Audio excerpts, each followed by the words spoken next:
Happy Friday everyone, it's the 4th of March and this is our update with everything made in early.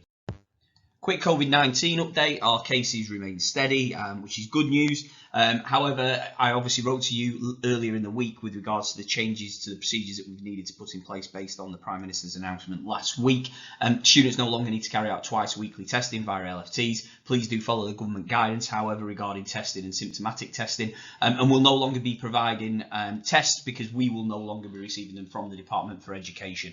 We'll obviously keep an eye on our numbers from a health and safety point of view, and we'll continue to monitor it and update you as and when we feel it's required. Obviously, we're seeing a lot of information regarding the war in Ukraine, and our hearts go out to everyone who's been affected by this. We have made contact with all of our students who may be affected by the conflict, anyone with Ukrainian language as their first language or Russian as their first language on our system. I rang on Monday. But if your child is affected by this, please do ask them to speak with their head of year in the first instance, and we can put support in place. We were about to organise a donation for the Ukrainian community centre. However, we received notification that they were no longer accepting donations. We are reviewing how we support the causes that are supporting the people of Ukraine, and we will update you in due course.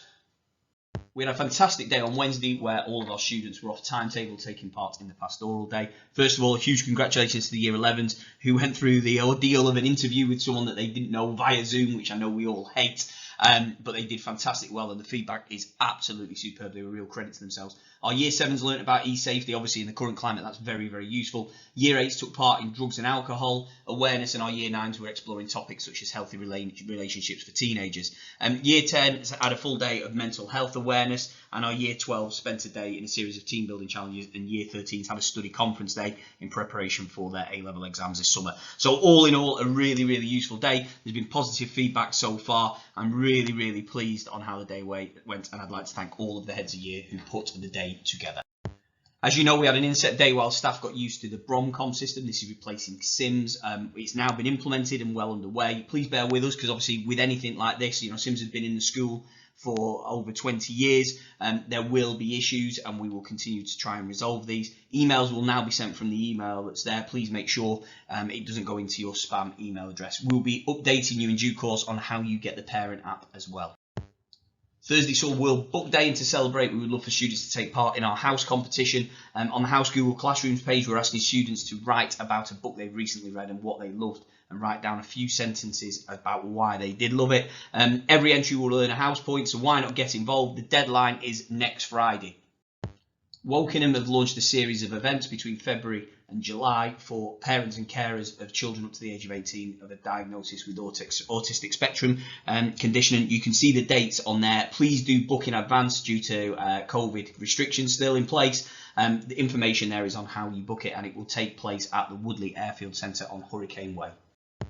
A huge plea from me. Earlier this week you received a letter with regards to parent and carer surveys. I would really, really appreciate you spending 10 minutes to fill this in. Currently to date there's been 71 responses, which obviously in a school of 1900 isn't the best.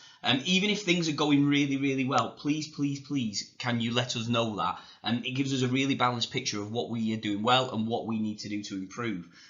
It's a really powerful tool in terms of developing our school improvement plan for next year, because yours and your child's views are really, really important. For context, there's been 544 student responses, which is fantastic news, but I really need the parents and carers of the school to respond to this as well. As I say, even if things are going well or you're satisfied with it, please do let us know that, because it gives us a balance for you. Thank you in advance for the time you'll take filling that in.